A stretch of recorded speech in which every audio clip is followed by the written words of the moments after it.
Okay. Hi guys.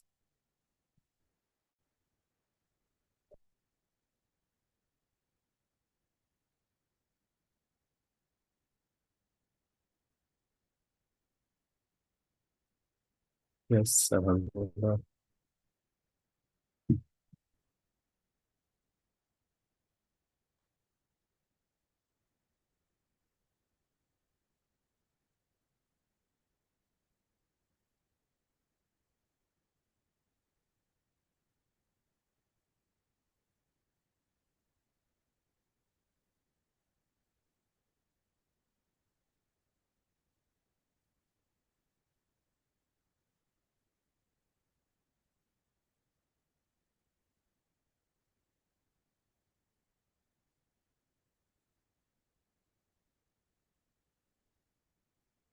Very much love.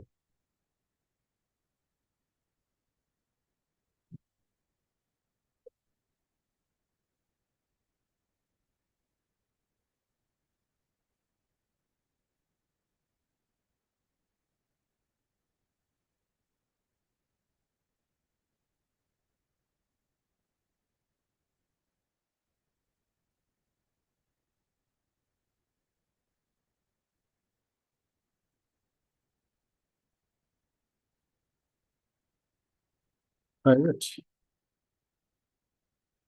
I did not notice that shit. Yes, good evening.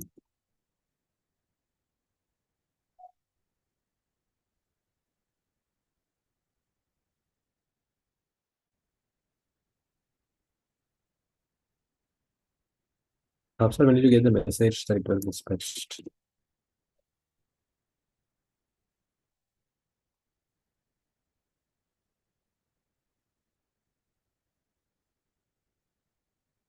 What did it ask me? Something from them. Okay. So now,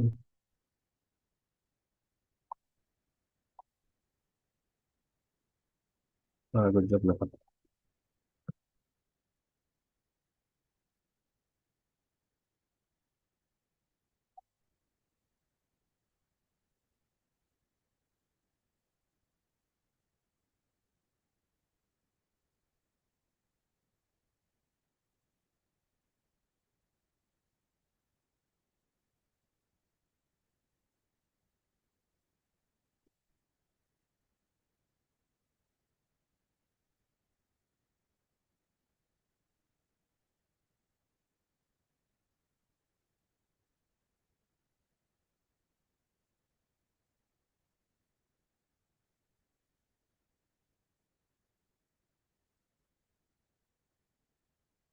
Okay, let's start.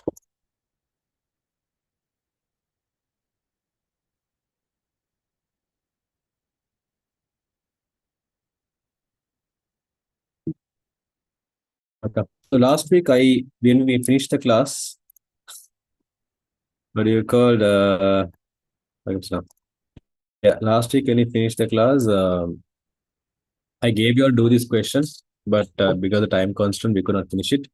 So I'll discuss this and then I'll give you time to the remaining questions. Okay. The question actually, I shared the PDF in the group. I'll just send the link of the group as well as I'll send you the PDF link as well. Give me a moment. So the link to the group is this. The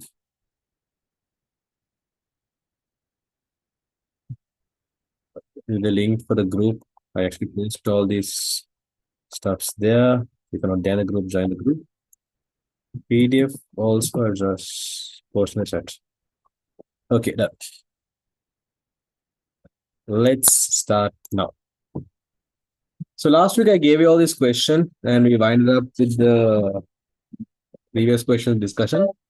Let me start discussing this now. What do you call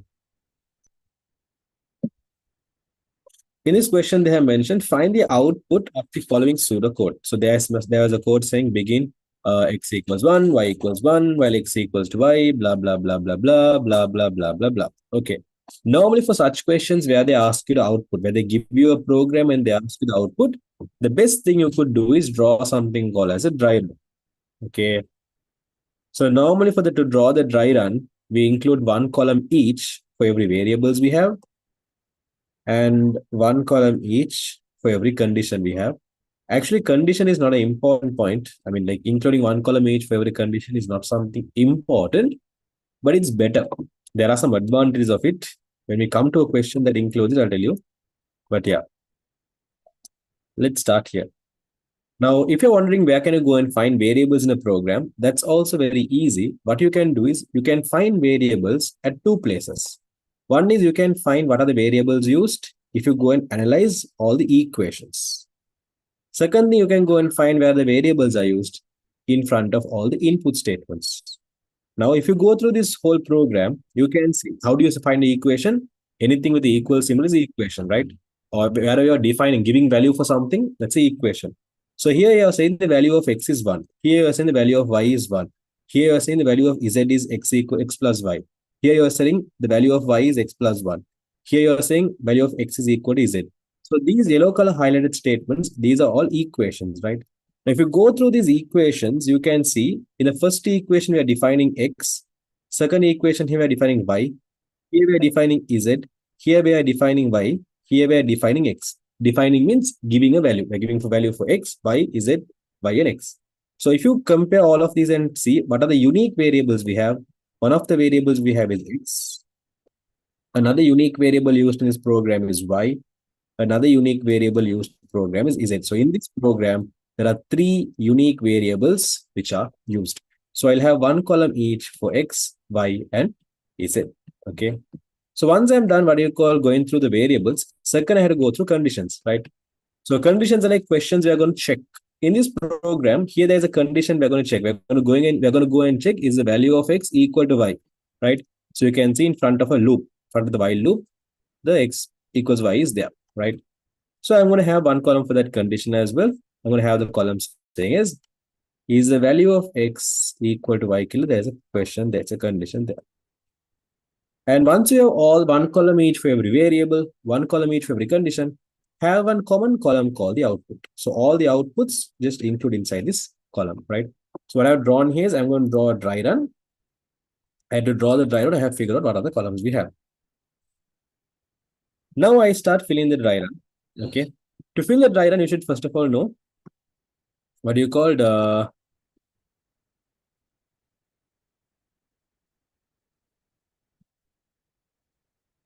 to fill the dry run, you have to go through the program from here, from top to bottom, step by step. Okay. The first equation we have is x equals 1, which means we are saying the value of x is equal to 1. So below the column called x, I go and write here the value of x is equal to 1. Now I'm done with following this instruction. Now I'm going to follow the next instruction. The next instruction they have mentioned the value of y is equal to 1. Right? So I come here, I follow this instruction y equals 1 by marking, okay, the value of y is 1. So under the respective column, I'm storing their respective values. So I'm saying value of x is 1, y is 1. Now we have a while loop here. We're going to go and check this condition is the value of x equal to 5. Now, all of you look at the values of x and look at the values of y and tell me, when you go and check that condition, is the value of x equal to the value of y? What do you think that condition is going to result in, true or false? Drop your answer in the main chat here. What is going to be the result of that condition, true or false?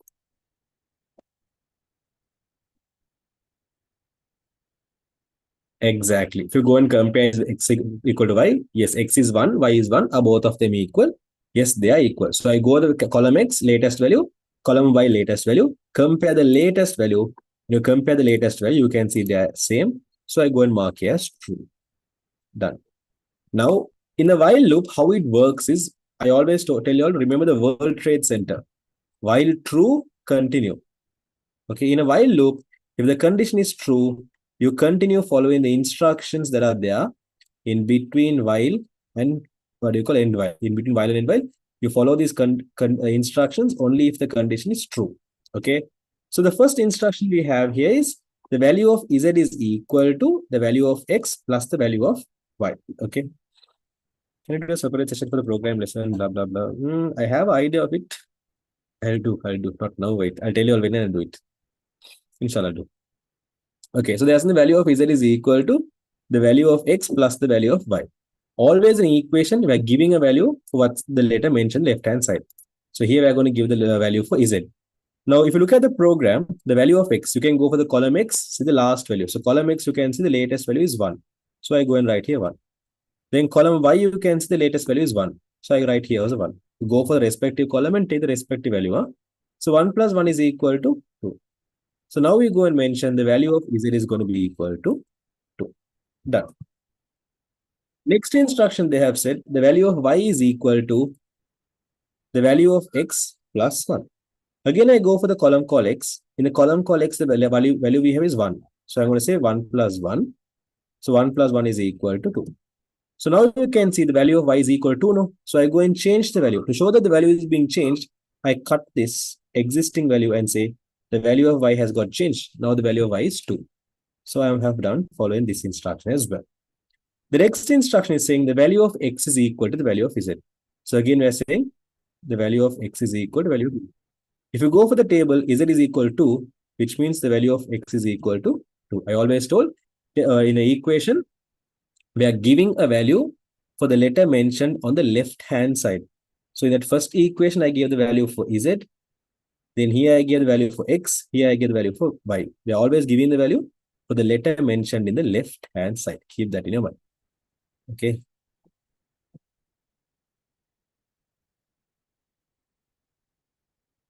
So when you say x is equal to z, x is equal to now becoming 2. So I go and modify the value of x is 2. Now, in a while loop, when you go and reach the end while, you again go and check the condition. So now I go and check the condition. Is the value of x equal to y? So if you go and check now, is the value of x equal to y? What do you think the result is going to be? True or false?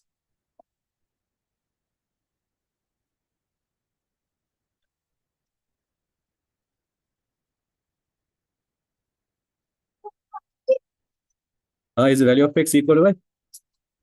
Yes, the value of y is equal. So I go and mention that as true. Okay.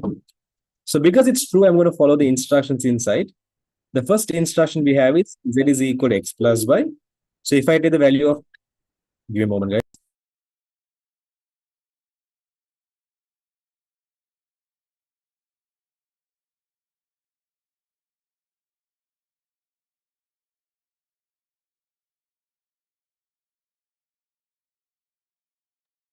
Sorry, an interruption. So z is equal to x plus y. X is now 2, y is 2. So x plus y means 2 plus 2. The value of z is getting changed now, 4. Now I go for the next instruction, y equals x plus 1. Value of x is, so y is equal to x plus 1. Value of x is now 2. So 2 plus 1 is equal to 3. So value of y has become now 3. Done with that as well. Next we are saying x equals z. So x is equal to z means currently z is how much? 4. So x is going to be equal to 4. That's also done. So once you reach the end while, you again go and check the condition. Tell me, now when I go and check the condition, is the value of x equal to z? Is the value of x equal to y? Is it going to be true or false?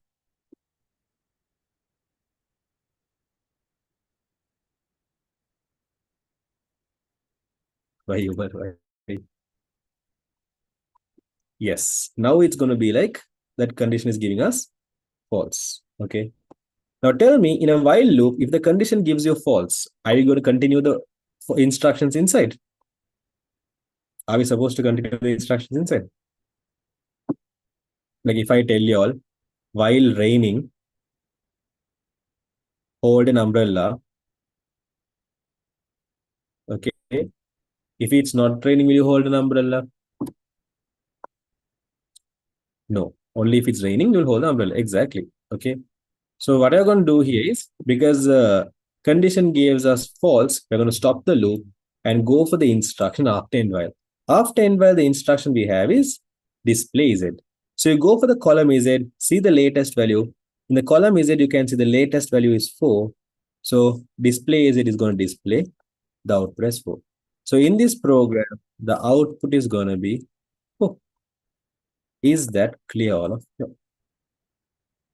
Actually, how many of you got 4? Raise your hands up in Zoom. Let's see. This is a question we did last week.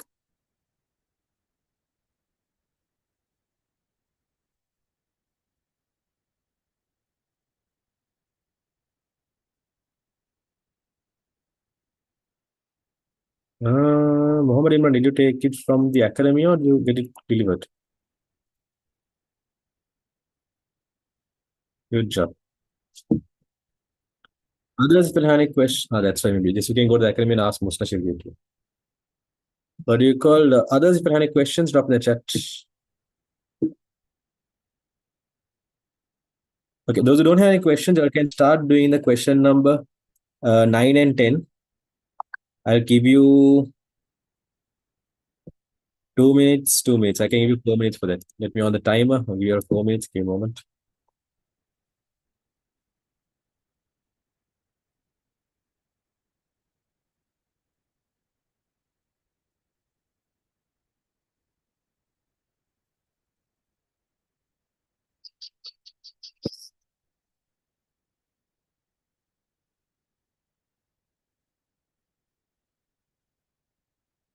Okay, I on the timer. I can start with the question number 9 and Roman number 9, Roman number 10. The ones that are done with the Roman number 9 and 10, raise your hands up. And those who have any questions here, let me know in the chat. Since this is a part two question and there is no dry run in the syllabus, can we just write only four as answer? You are supposed to write only four as answer, man. Dry run is an easy way of how you can process things. You can do this using pencil or scribbling. You don't have to do it so neatly like this. You can even do. You don't have to have the. That says you don't have to have the column called X and Y. The important columns are only variables. I include the conditions because sometimes if they ask her questions like how many times did the loop run, so those all conditions will be helpful. But apart from that, conditions are not very helpful. No, there is no method for this question because you can process this in your head itself. So there is no method for this. If you just write colon, you get the answer. Amar, I'll share it after class.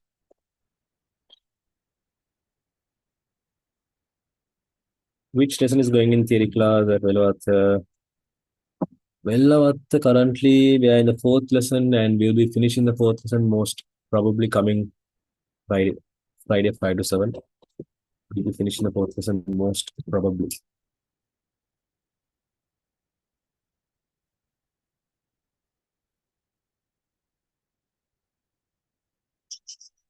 I didn't get your question, Akbar.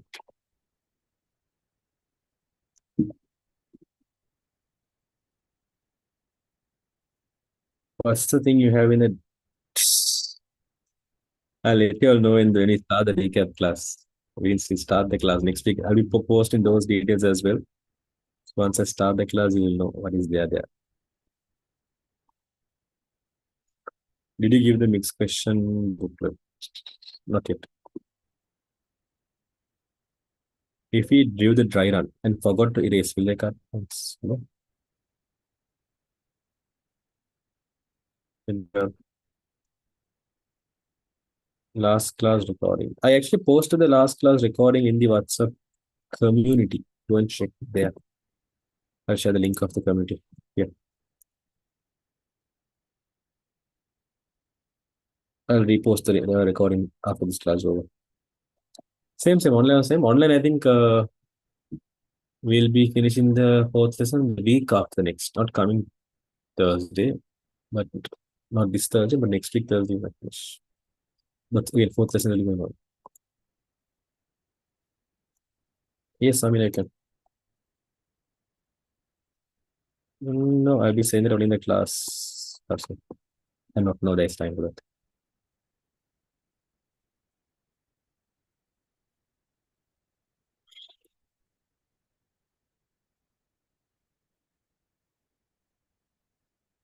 Exactly. I will come back. Yeah, I'm gonna join next class. Okay, majority of it done.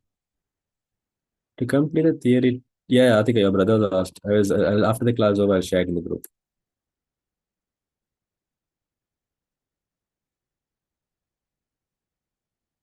I was upstairs. While you're with my brother. Talha, did you get a message that the tutor dispatched? It's actually February, I think, Akifa.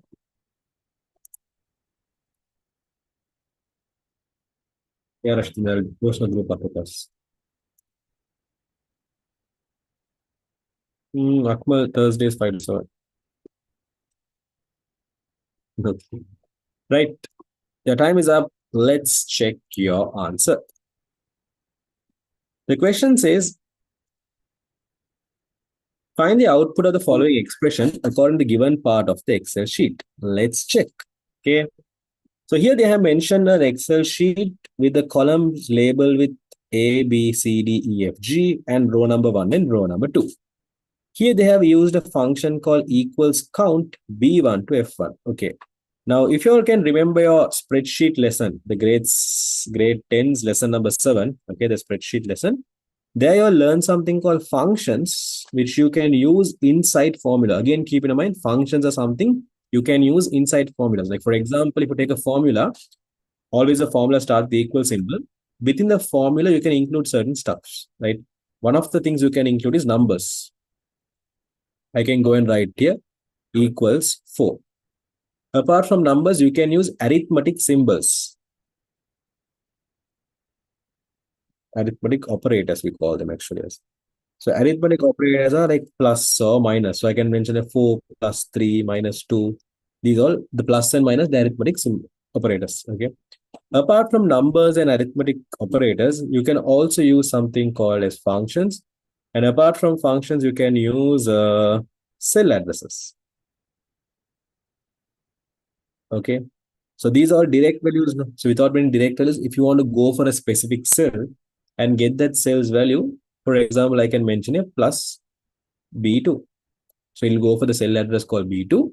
It'll get the value and edit. Okay. So how you can use functions is, for example, there are different functions behind spreadsheet. For example, there's a function called sum. The sum function is used to find the total of values in the cell range you have mentioned. Okay. So for example, if you're using sum function, I can mention it, for example, sum list plus sum. You can even mention values directly. You can mention sum 2, 3, 4. So it'll add 2, 3, 4. Or you can even mention cell addresses. For example, I'll be like, go and take the value in cell 1, B1, comma, B3. So I can mention some days B1, comma, B3. That's just I can mention. Or if I want a cell range, that means from B1 to B3, all the cells, then I can use a colon symbol like this and mention equals some B1 to B3. Okay. So you can mention any way you want, but at the end of 3, inside the in front of sum function, you mention a cell range. And what it will do is it will go for this cell from B1 to B3, all the cells it will have. It will go for their respective values. This is B1, this is B2, sorry. This is B1, this is B2, and this is B3. So it'll go for their respective values. It'll take their numbers and it'll add them and it'll take the formula. That's how the formulas work. So in functions, we have some function to add values together. We have the average function to find the average in a cell range. We have the count function to count the number of cells containing numbers only. We have the count A function to count the number of cells that are not empty. We have the min function to find the lowest value in a cell range. We have the max function to find the largest value or the highest value in a cell range. These are the functions we have when it comes to spreadsheet. Okay, so this is count A. Okay, count A. So these are functions we have in spreadsheet. So you can use any of these functions and formulas and write any formula we want.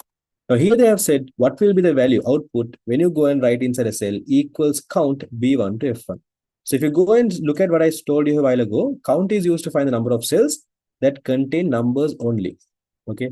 So if I go for the cell range B1 to F1, so this is B1, C1, D1, even F1. In B1 to F1, if I go for the cell range and see, first of all, in this cell range, you can see there is 1, 2, 3, 4, 5. There are 5 cells. But tell me, do all these 5 cells contain numbers?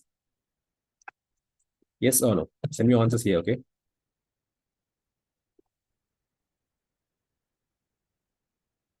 No, all the 5 cells don't contain numbers.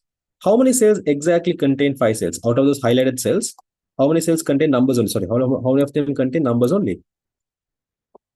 Perfect. Only 4 of them contain numbers only. So answer here is going to be 4. The answer for this question is going to be 4. If you wrote 4 there, mark your answer correct. Put 1 mark there. If you have any questions, drop in the chat. Next question they have said equals max B1 to F1. Max is used to find the largest value in a cell range. So B1 to F1 cell range. What is the largest value we have?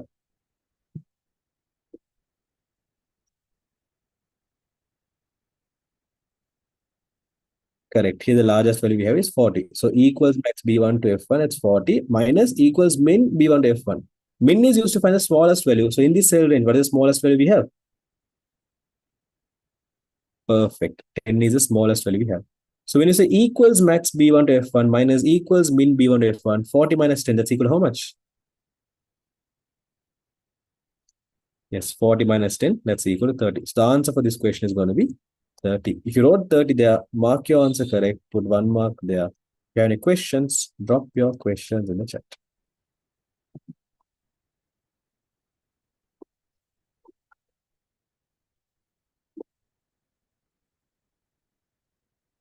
Can push them. Next. State briefly the function of the table and query object in database management system. Okay. Now, when you take DBMS, can you just write the cell address of 40 and 10? Nicely read this question. Ask, what are they asking here? They're asking the output of the expression. Always an output of a formula in your syllabus. Again, not in reality. In your syllabus, all the formulas you all learned, always the output will be only numbers. In reality, there are formulas that will give you letters as well. There are formulas that will give you Boolean values as well. But in your syllabus, you have only numbers.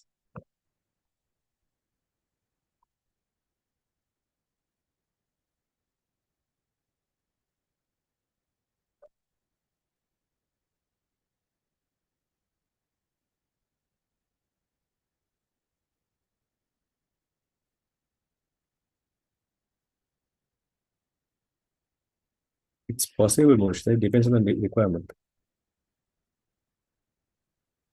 Separate book, Amar. Okay.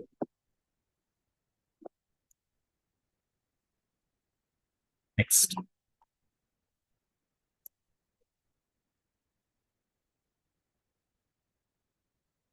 The next question they have said, what do you call I'm going back. The next question they have said, state briefly the function of the table and query object in database management system. Okay. Now, when you take a database management system, a DB, in short form, we call a database management system as a DBMS. Okay. DBMS. So database management system is the type of application we use to manage our database, to create database, to modify data, or to store data, all these stuff. We use something called as a database management system. Okay. Now, if you take a database management system, there are like multiple sections in it. Like, for example, if you take WhatsApp has a section for messaging. It has a section called call. It has a section called status or update or whatever. There are multiple sections, right?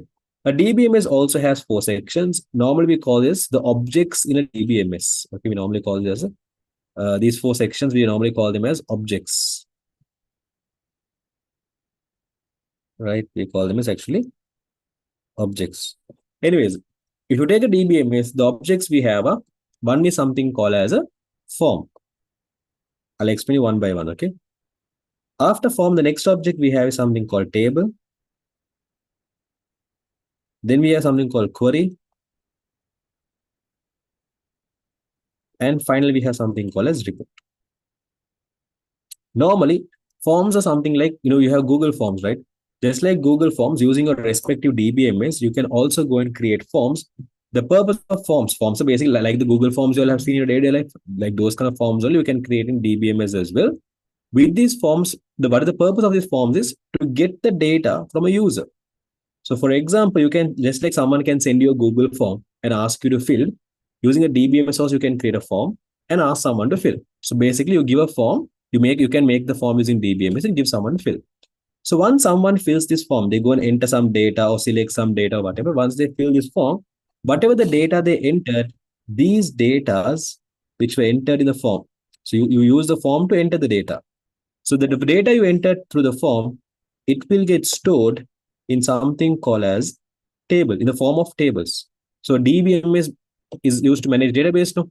So if you take a database, the database has several tables inside it, and respective to how you specify in the respective tables, we will be storing the data you want. Okay. So whatever data you enter through the form will be stored in the tables. So tables are used to store the data. Forms are used to get the data from user. So once you get the data from the user, okay, and you store it inside the table, now what happens is, let's say you want to obtain that data, okay, or let's say you want to obtain information, right? Sometimes to obtain information, you have to go through multiple tables, right?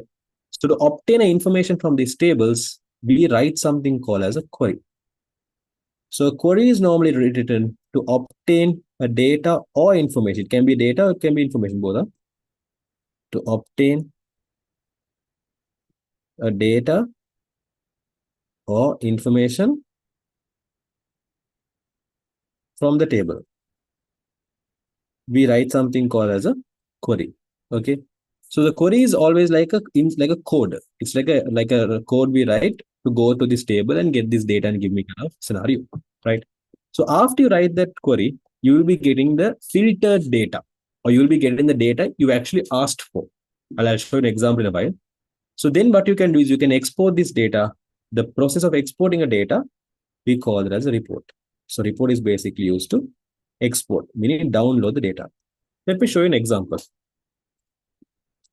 So let me just go for one of my servers. Let me on the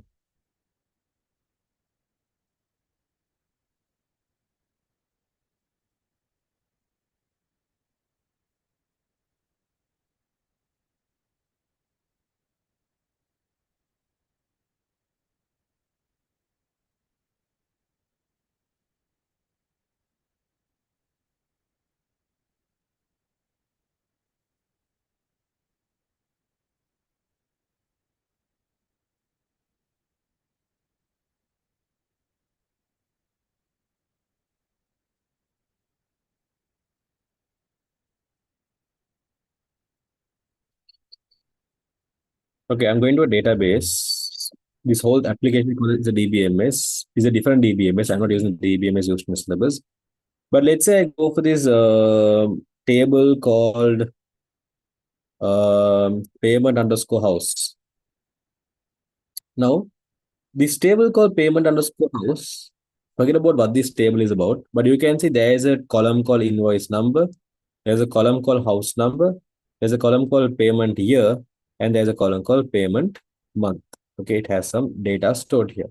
Okay, now let's say I want to find out, you have put house number here, but whose house is this? I don't know how to find whose house is this. To find that, you can see there's another table called house user. If I go for house underscore user, in that I can actually figure out that house number 5 is owned by house number user number 2. Okay. Even though I know here that house number 5 is owned by user number 2, again, the name is not there. If I go for the user table, here I can see user 2 means his name is John Doe. Okay. So basically, let's say I want to obtain this data. I want to obtain what you call, let's say I have this table called house underscore user, for payment underscore house. I want to see who are the people who are paid, who are paid for the respective house, something like I want to obtain. Okay. Anyways, let's say I have these are the table content data. Let's say I want to obtain some information from it. To obtain some information, I can write something called as a query. Writing queries are not there in your syllabus. I mean, you all have this word called query. You all should know what can query do, but you all don't have to write a query from scratch. But I just write a query and show you how a query would look like. So let's say I'm going to take the data from this table known as payment house. So I'll like select all from payment house. Okay. Or else I'll be like select yeah, all from house payment house, or select invoice number. I'll be like, select invoice number from payment house. I'll give a label for this payment house. I'll be like payment house is going to be called as PH. So ignore this query. Okay. So I'm like PH dot blah left join. I'm going to join another table. I'm saying join the house user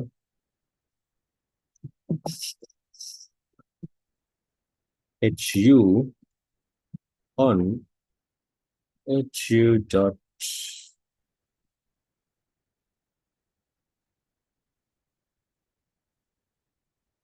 house underscore number. I'll get the correct spelling just in case.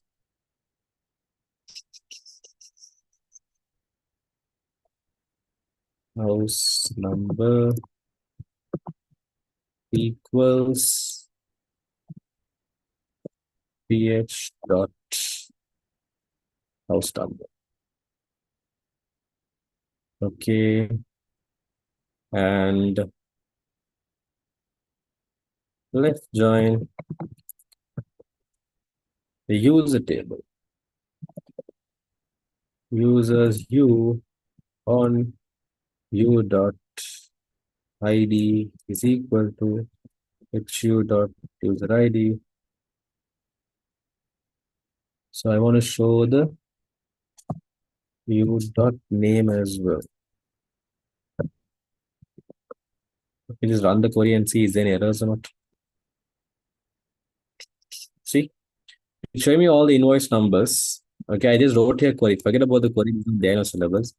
But to write this query, I had just joined two tables. I have joined a table called house user table, basically to get the user's name. Okay, I wanted to know we had multiple user this one's no we had a multiple invoice number. Okay, I want to see each of these invoice number. What are these invoices are made by a person. Okay, so who made these invoices? What's the name of that person? Okay, to get that I had to go through the house user. From the house user, I figure out here house number. No, from the house user, I figure out okay, house number is basically whose house number 5 is owned by whom, and that is owned by user number 2. So from users table, I figure out what is user number two's name, John Doe. Okay. If I go through these three tables, right? So we notice here, I have joined the tables. Joined the tables. Okay. So these are called what do you call, writing queries. We have something called joining table, but at the end of the day, what you mean by is what are the tables you have to go through to find this information. So what here the information that I found is I found the names of who made these respective invoices. To find the names of who made these respective invoices, I had to join two tables extra. That is the user house underscore user and the users table. Okay. So you can write something called query like this and get a filtered data. Okay. And then report is a process of downloading this data. So if I go and click on export here, what do you call that filtered data can be downloaded. I'll just make sure I put the format as Excel here or CSV and export it. So now I have the data downloaded as an Excel file. Whatever the filtered data only will be there here. Okay. So report is a process of downloading the filtered data. So this is basically form query. Form is something here it has ugly form actually. This is a form. You can go, it is ugly, but you can go and enter values here. So you can go and select values, you can go and enter values. So these are form, you can go and enter values. After you go and enter value in a form, what you called, it will be stored in tables like this. And the query is a part of extracting data, obtaining data from the database. And then you have a report where you can download. This is basically what a DBMS would do. This is all got a rough idea. Is John Doe a true person? Oh man, that was a fake table I have for some testing purpose. Okay. Anyways, so the point is they have asked you this question: what is the purpose of table and what is the purpose of query? So your answer has to be something like this: tables are used to store data. Tables are used to store data in an organized way.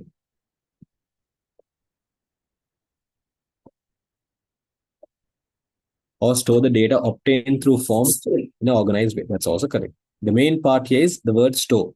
If you had mentioned the word called store in front of table, you get 1 mark there.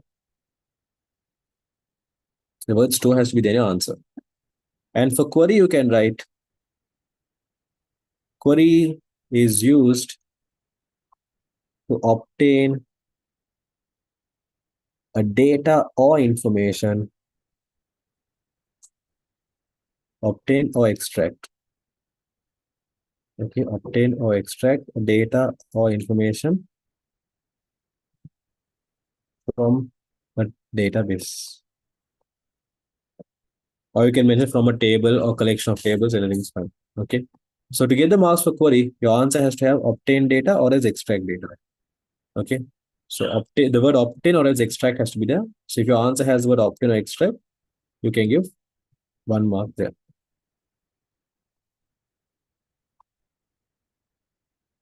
Can the function of the table be as providing information? No, table doesn't provide information. What is the information you can see in this table? You can see data here. There is not even one information you can see here. Only query gives you information. You can get the information from a query. From a table, you can't get information. From a table, you can get only data.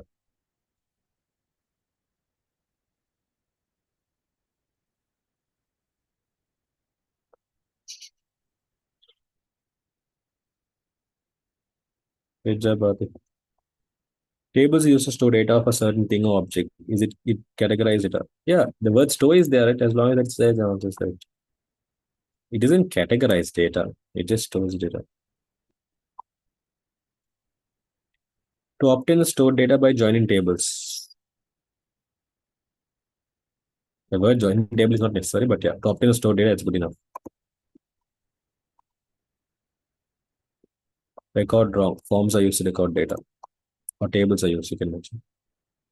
Data is information. No, data is not information. Information is processed data.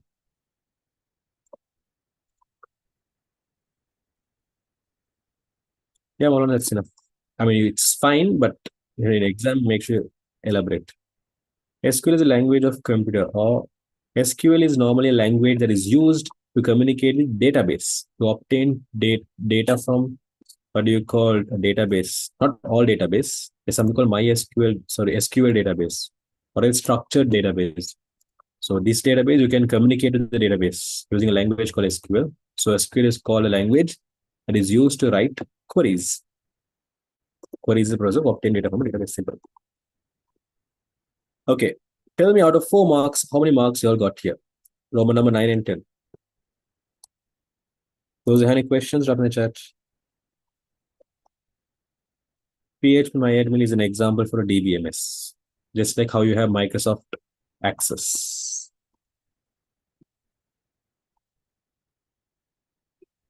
Query is used to compare tables and find the required data. Not exactly. I can get a data. I can query from a single database as well. These are also query. Currently, if I go and write a select all from payment house where this select all from payment house, this is also a query. So here I'm only referring to one table, small query, which is referring only to one table. So it doesn't necessarily have to be to compare tables or go through multiple tables, joining. Those are not things that are compulsory.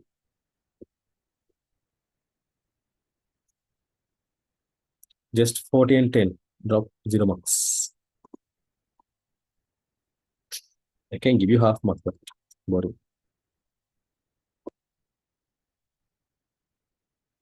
Okay, I think I answered all the doubts. There's nothing I missed. Yep, wrong.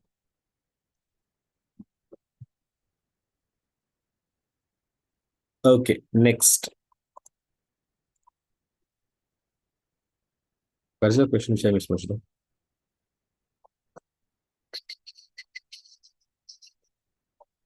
Spreadsheet database programming, HTML, Word.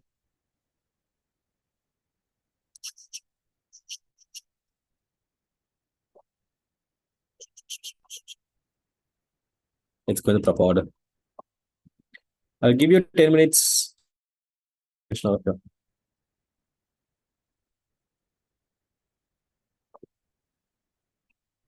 Beyond the timer. I'll put all of your hands down. So once you're done, raise your hands in Zoom. Which one? What is it? It's not something relevant.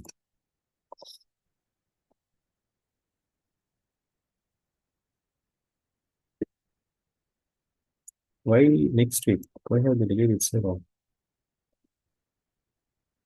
Oh, yeah, wish.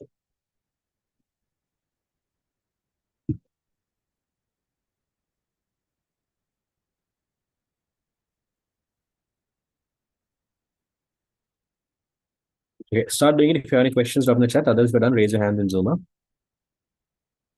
Also, make sure all of you have a separate, I hope you all are maintaining a separate writing book for paper class. So, what do you call? Currently, for my class students, I have printed and given the tute. For the outsiders, I'm thinking to give the printed tute. I'm still, what do you call, checking the number of tutes, balance, and all those stuffs.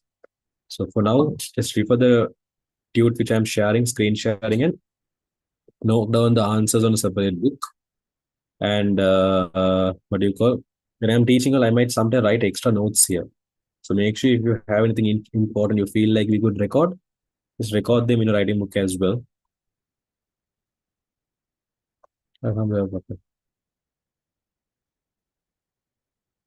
Yeah, this is in the file. There are some papers you got, right? This is one of those papers. Check.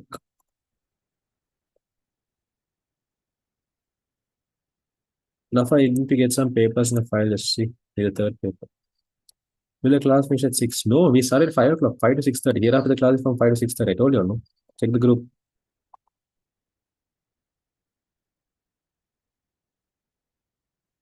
Hmm. The cell address of the exchange rate is not visible.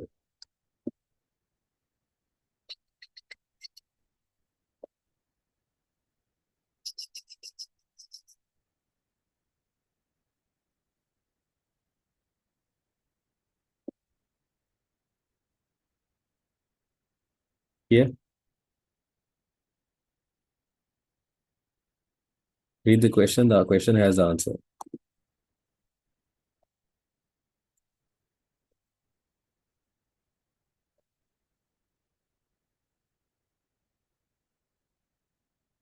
Now, for other things, we got multimedia tool was in colored purposely. I told in the class, no, because I wanted there are certain things you'll have to be familiar with colors. That's why it was on purpose. Anyways, do this question. I'm going to keep you on mute. If there's anything, drop in the chat. I'll answer.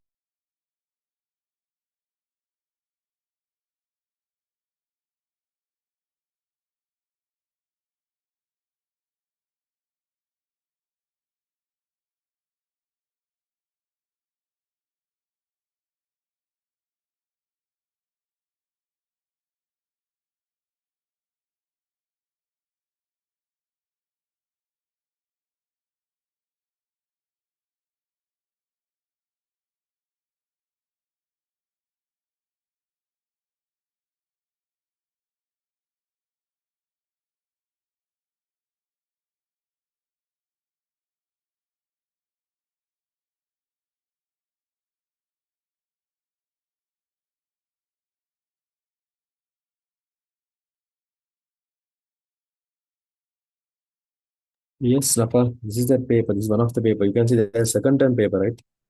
See that second term paper here. You got a paper like right? Second term test 2018. That 2018 second term test paper.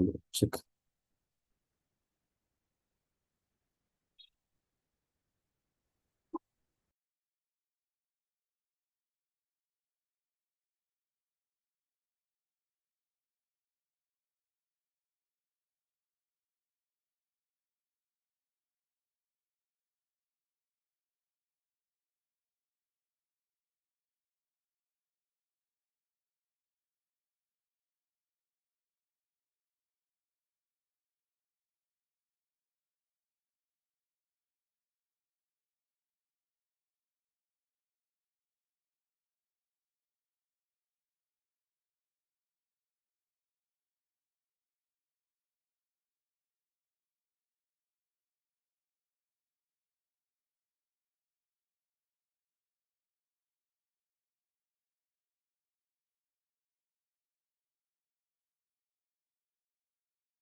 I'll check with most of Napa.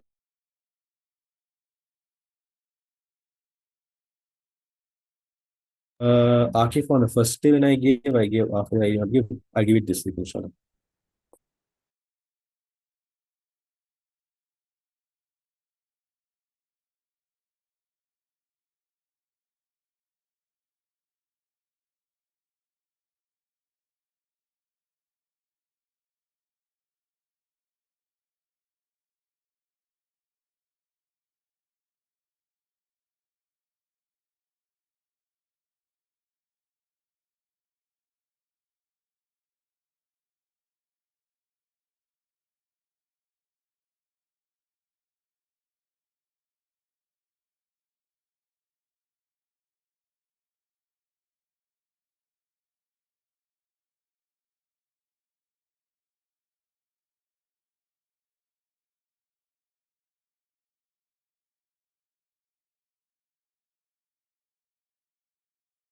Yeah, so my WhatsApp with you.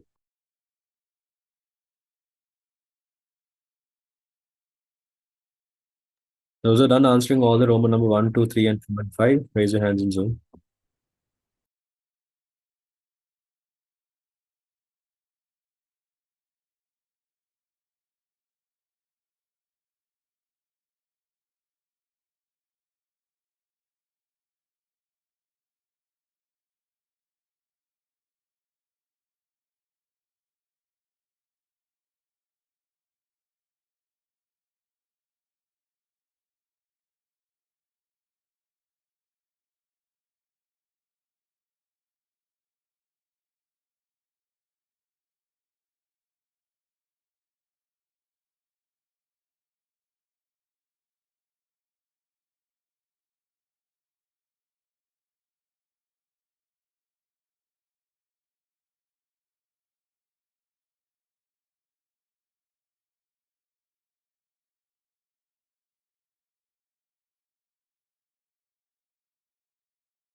Okay, give me a moment. Let's start.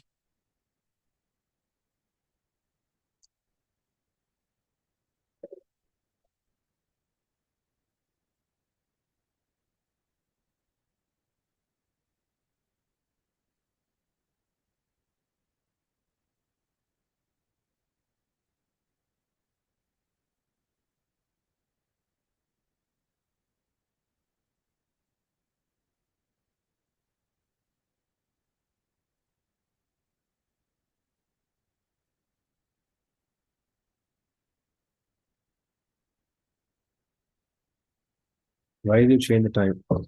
Because some people want to be at 5 o'clock because their school finishes, they have extra class and they finish a bit late. Something was saying. I can't remember the exact reasons. Yeah, but that was the reasons. Okay, let's check your answers. Does the 128th row refer to the totals? I don't know. I didn't see do the question. Also, I didn't get what the question is trying to say in the fourth one. Let me check. Why is it hard for his online students? His class on its own 30, like 1 hour. Okay, let's check our answer.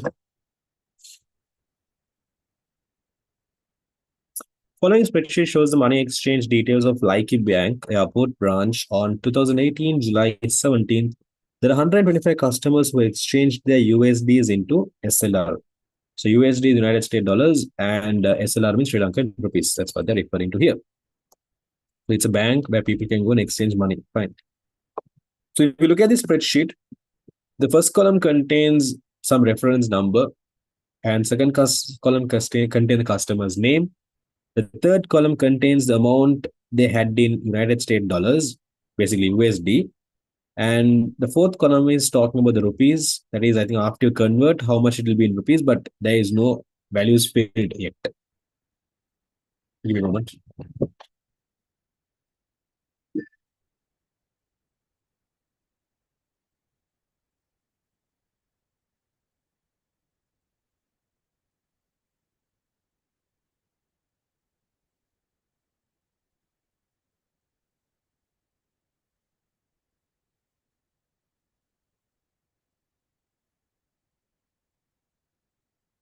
Sorry. But if you call, they have the amount in Sri Lankan rupees, and the last column is talking about the percentage per total amount. What is the USD exchange right now? I don't know. This is some 300 rupees or something. I will have it 7 o'clock revision class. I'm sorry for that.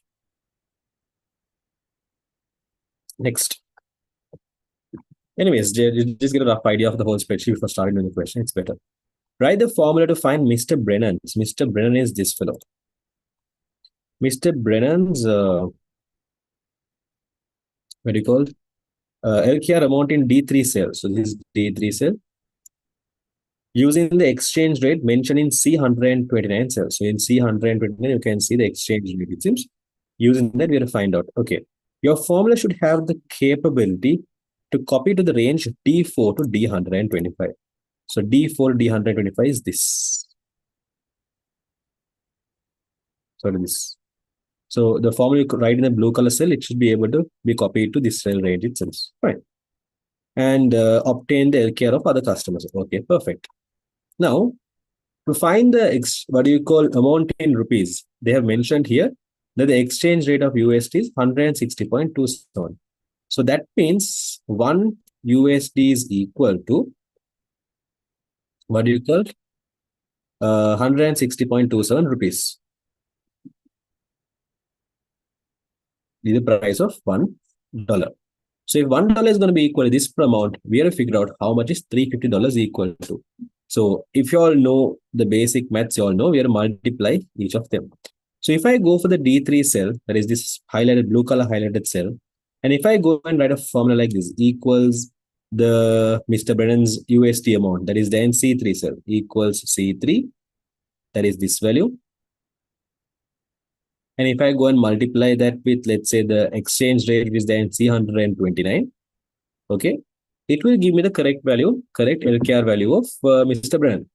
But there is a problem in this formula. The question has said that the formula we write here will be copied to the cells below it as well. Normally, you know, whenever you copy a formula from one cell and paste it onto another cell, there's something that gets changed. A while ago, I told you in a formula, you can include all of these stuffs, right? Out of these stuffs, tell me, what is the things that will get changed when you copy the formula from one cell to another cell? So these are the things you could include inside a formula. Out of these things, what are the things that will get changed when you copy a formula from one cell and paste it onto another cell?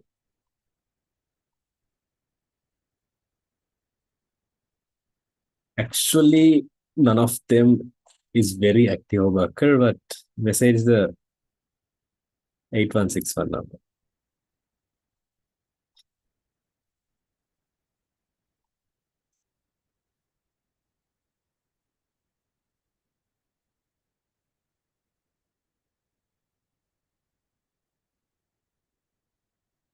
Yes, the only thing that will normally change in a copy of formula from one cell and paste it to another cell is cell address. Cell address are the only things that will get changed when you come actually, when you copy a formula from one cell and paste it onto another cell. Okay. So if I copy from this cell And if I go and paste it here, obviously it's going to change. And how it will get changed is normally it will get changed relatively. What do you mean by relatively? Means if you go one cell down, all the cell address also will go one cell down. If you go two cells down, see from here to here one, from here to here one. If you go two cells down, all the cell addresses also will go two cells down. So relatively it goes down, right? So based on that, if you go down, okay, if you're for example, let's say I go for this cell, one cell down. If I go for this cell one cell down, what will happen is, if I copy the formula from here, and if I paste the formula here, if I paste it to a cell, it's one cell below, right? Even these also going to go one cell down. And in that pasting cell, the formula will be equals C4. Okay, it's going one cell down. From C3, if you go one cell down, it's going to be C4. And from C129, if you go one cell down, it's C130. So in the pasting cell, this will be the formula. Now, if you go and see in C4, do we have the respective person's USD amount? Yes, in C4, we have the respective person's USD amount. So this part of the formula getting changed, this part getting changed is correct. Now, if you go and check in C130, do we have the exchange rate? If you go column C130. In C130, do we have the exchange rate? Look at this cell and tell me, do we have the exchange rate in C130 cell address? No, we don't have. So what's happening here is when the formula is copying and pasting, we have to block that cell address getting changed. We don't want that cell address to be changed because, for example, for each and every person, that value called exchange rate is going to be constant. So if you want something not to change, now for example, when I went from the when I was pasting for the remaining cells, if you notice properly, this cell address is changing, right? In that cell address, if you focus properly, in that cell address, you can see C is being same, but 129 has changed to 130, which means what has got changed? The column name has got changed or row number has got changed?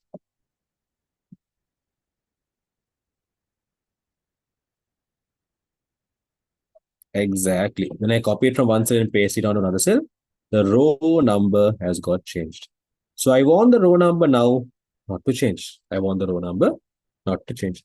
So if I want the row number not to change, what I'm supposed to do is I'm supposed to add a dollar symbol in front of it. So dollar symbol is written in order to protect something or stop something from changing. So if I want this what I call row number 129 not to change, then what I should do is I should write the formula like this as a bodyguard exactly. See $129. So if I write $129, now it will not change. If you come and ask me, can we write dollar symbol for both? Yes, you can add the dollar symbol for C as well, but it is not compulsory. If you add it, it's good. There is no advantage or disadvantage. Simple. Because that is not getting changed. Okay, it's like, for example, let's say you're going and giving a what do you call you're giving a police full security force for a Montessori child who is basically a normal person. Now, for example, if it's a president giving security, makes sense. But for a normal general public, when he's walking in the road, you give full armed force security is unwanted, right? So, but just giving him is not a problem. It's not going to be an issue, but that's unwanted, something like that. Okay. So this is extra protection, but this is the minimal needed protection. Okay. So the answer for that first question is going to be equals C3 into C $129. Again, if you wrote $C also, it is correct, but not compulsory. That's optional because that's not going to make a problem. Okay. And again, if you're saying can we add $C, fine, but $3 is wrong. Huh? Between C and 3, if you add dollar symbol, it's wrong.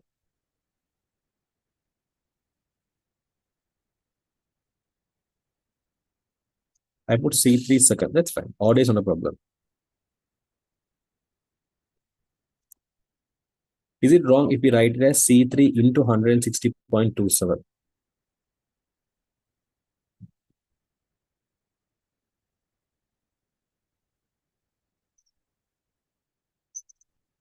In this question, they are not specifically told to use only cell address.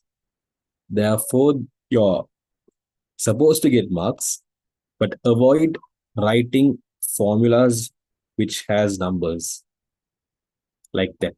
Because then if you are going to write like that, then there is no purpose for recording this.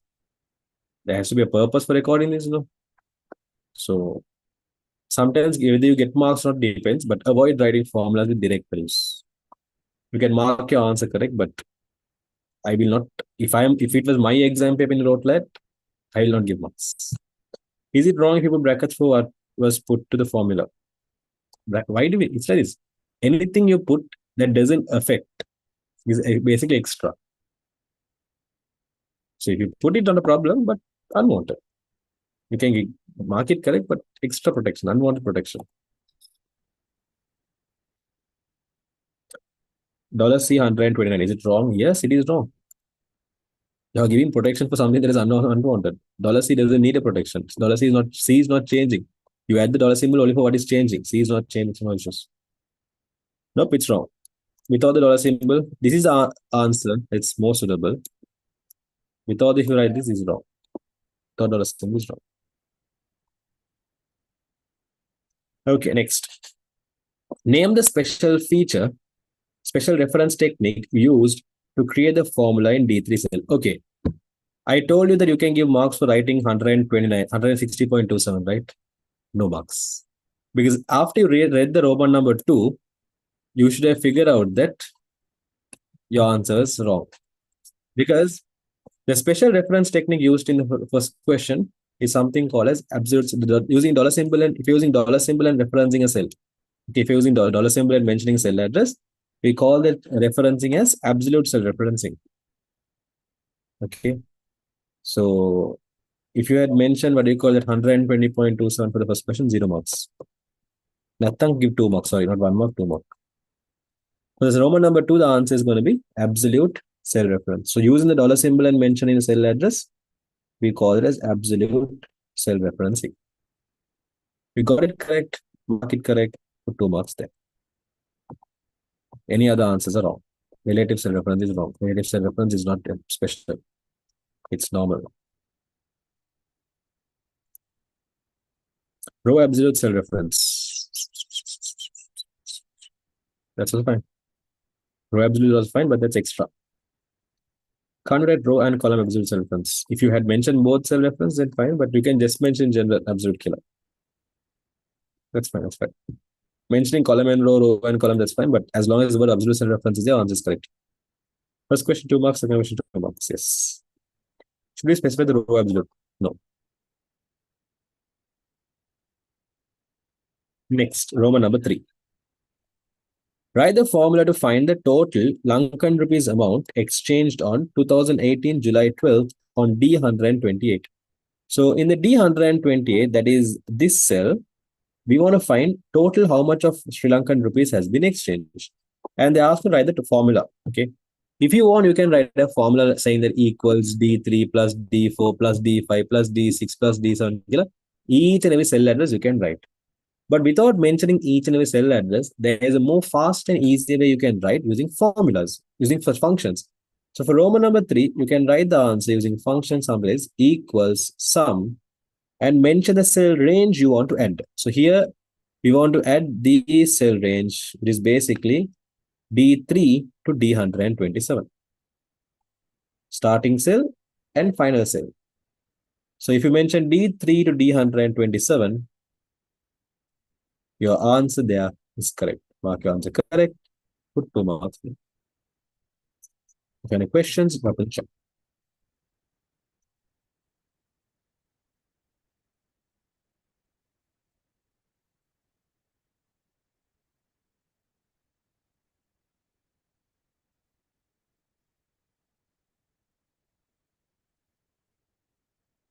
I put D2. That's fine, but unnecessary. Can give full marks, but unnecessary. Because D2 doesn't have a value. So there is no problem in it. Then Roman number 4. Write the formula to find the Sri Lankan rupees percentage to total amount you got in D128 cell. D128 cell. Okay. Okay, so out of what do you call, so basically the amount which we got in D1, the D1 amount we got out of D128, we want this as a percentage. something like this, of Mr. Benon at E3 cell at this place. Your formula should have the capability to copy the range E4. Okay, fine. So what they're saying is they want to write a formula to find the lung contribute percentage to total amount. Percentage to total amount, what do you call, of Mr. Brennan. So Mr. Brennan's amount is there in D1 cell. So what is the percentage Mr. Brennan out of the total amount that was what do you call exchange? What is the percentage of amount Mr. Brennan had exchanged? We want to find out there. That's what they're meaning there. Okay, Mr. Brennan, out of the total amount that was exchanged on that day, how much of value is a percentage? How much of amount did he what do you call exchange? We want to find there. And they're asking to make sure that we can copy this formula for the remaining cells. Fine. Practically, this is how you have to work. This is how it has to be done. But when you're writing this as a formula, you write it like this.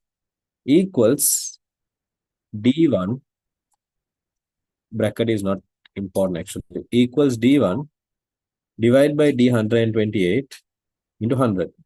But there's a problem here. Now they have mentioned that the formula we write there has to be copied to others. Now when I copy it for other person, for example, if I go and paste it here for Mr. Andrew, okay, to paste it to Mr. Andrew, you can see we are going 1, 2, 3, 4. We are going 4 cells down. Okay. When you go 4 cells down, right? When you go 4 cells down, what's happening there is so not D1, it's D3. Yes, sorry, D3. Yes, D3.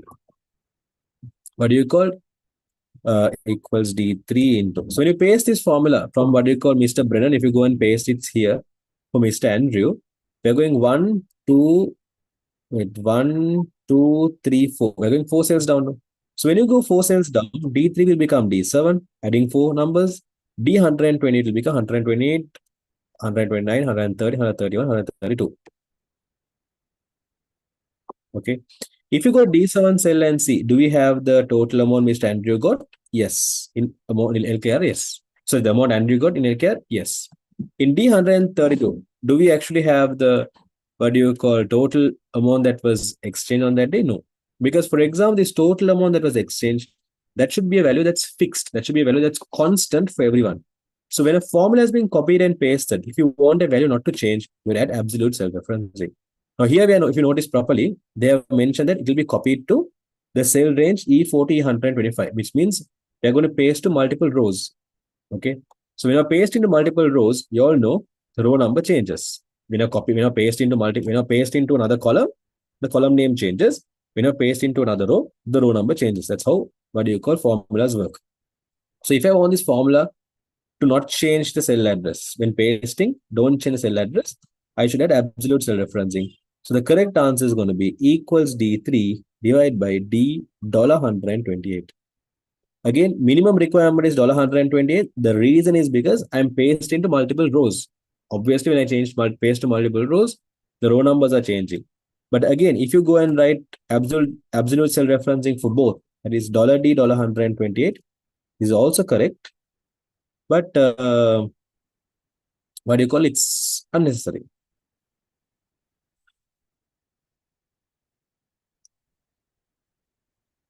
So either one of these answers are the correct answers.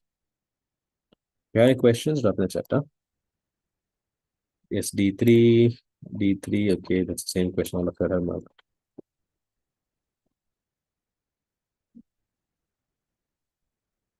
There is no difference between multiply by 100% and multiply by 100, right? There is a difference. There is a difference between 100% and 100.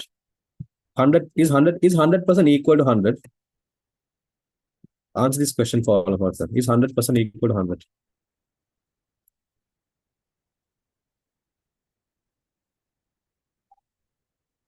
I'll prove that they're different. I'll prove and show you that it's different. Okay. When I say 50%, what do you mean by 50%? What is the meaning of the word 50%? D2 divided by D128 into 100. This is correct. D2 is wrong. It should be D3. So your answer is wrong. No marks. Do you think putting dollar symbol in front of the row? What do you mean by that? I didn't get you.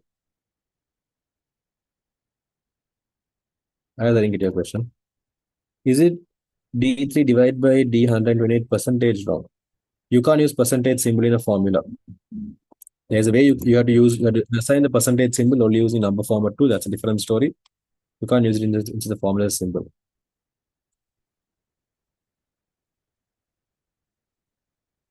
Pounds, why do you use a pound symbol? Apna?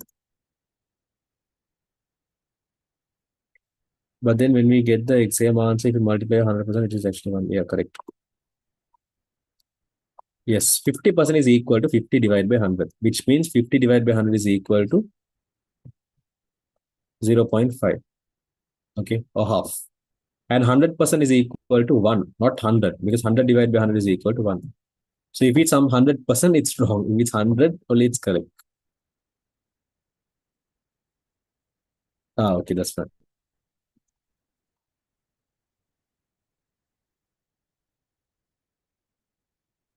Okay.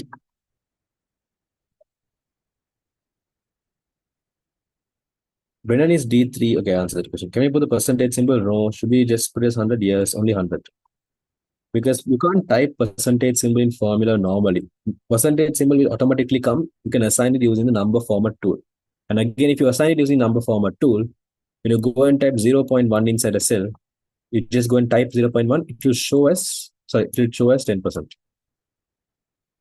That's how it will happen when you assign that cell using number format tool. Won't the 100 get changed? No, I told you. When you copy a formula from one cell to another cell, only cell address will get changed. The method to find the percentage will they give? Depends on the question. Mostly they give, but if it's something very common sense which they feel like a person should know, then they will not. That is also. I give extra protection D100. Yes, that's fine. Both answers are correct. Is division symbol in maths applicable? Like this?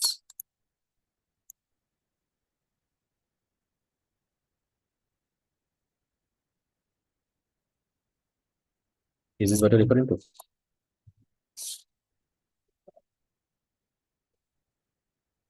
Okay, next question. I didn't get a reply yet. Roman number 5.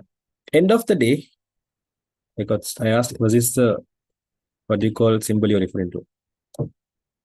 Show me that symbol in the keyboard. After that, let's think about it. Find that symbol in the keyboard and show me, and then let's think about it in a laptop or computer. So how can you use it? It's not a valid operator. Yeah. So Roman number 4. If you mention either one of these two, your answer is correct. Instead of 100, you can also mention no need. Roman number 5. End of the day, the management of Like Bank require to see the money exchange report in a graphical way. Give your suggestion regarding this requirement. So you can mention they can graphically represent it using charts. They can graphically represent the data using charts. You don't have to exactly mention what chart. You can mention example these charts, but as long as the word charts is the answer, you get the 2 marks. This question also either of these answers 2 marks. Huh? Either one of them. Here, if you mention charts, 2 marks. If you're asking, for example, what charts are suitable to see the money exchange report.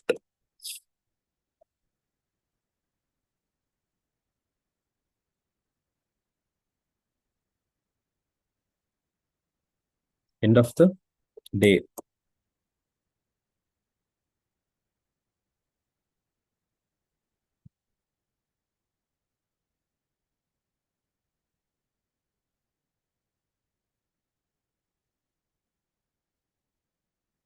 I'm just thinking in pie chart if you're going to represent, what are you going to represent?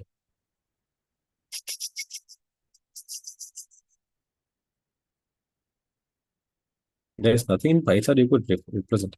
So, for example, again, they're not asking about what are the charts. So, any chart, if without mentioning what you call the word charts, if you give example for chart, that's also fine, not a problem. But again, they're expecting you. This is the answer they're expecting from you. Okay, they can graphically represent the data using charts. The word just something like this. Display in a column chart. You don't have to. You can't. I can't justify the answer correct or wrong because they're not exactly told what do they want to show. Because if they want to show you to see the money exchange report, in this report, if I'm gonna show this graphically, how I might show it is, for example,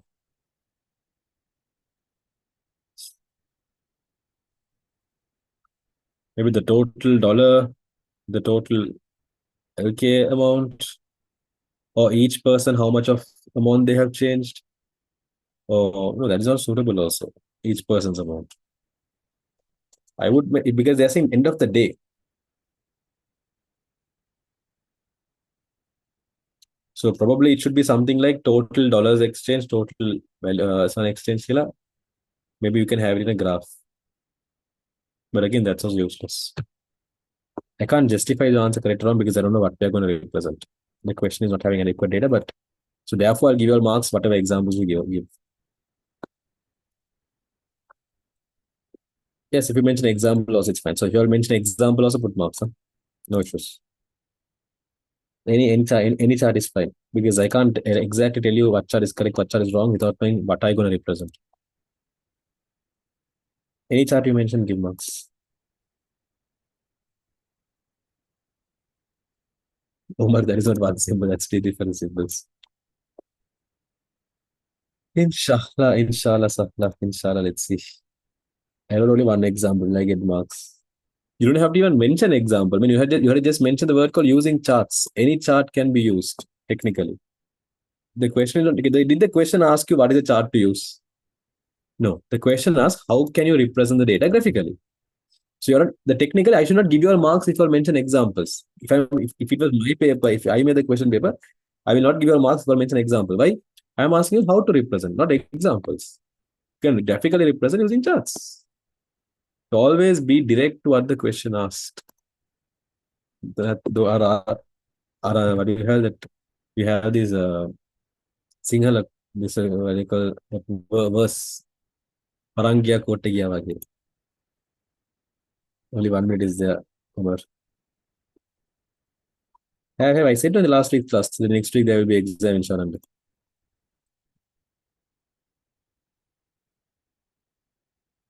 That's fine, Arham.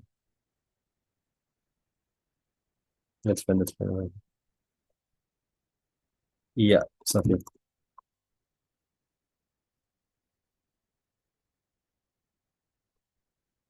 Anyways, I think I'm having some questions to answer as well. You mean this Thursday, not this Thursday, most probably next Thursday we might have. I'll tell the exact date in the class, the semester exam. Still,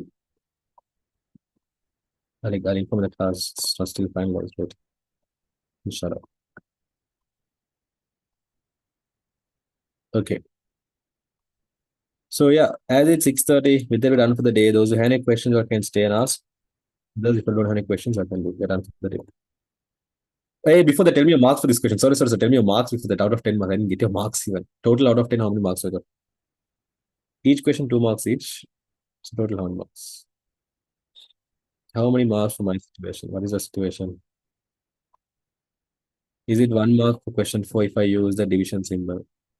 Yeah, 1 mark.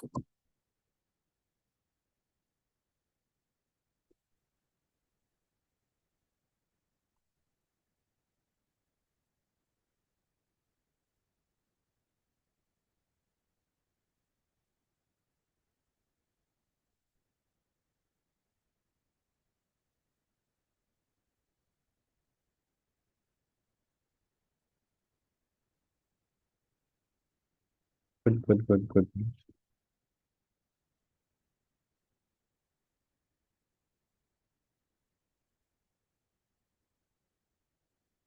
The last one, all the questions, 2 marks each one. All right, it's no.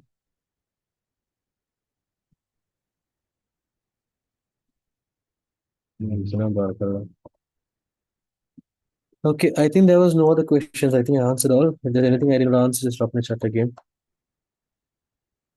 I went through all the messages. There was nothing. You're welcome. Bye bye. Yeah, I'll check it on you.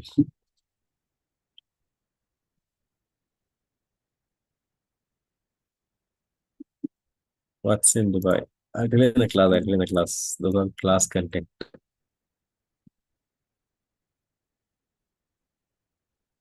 I've been coming for your only paper class for a few months and I improved say 56 or 67 to 80. Good job. Mashallah.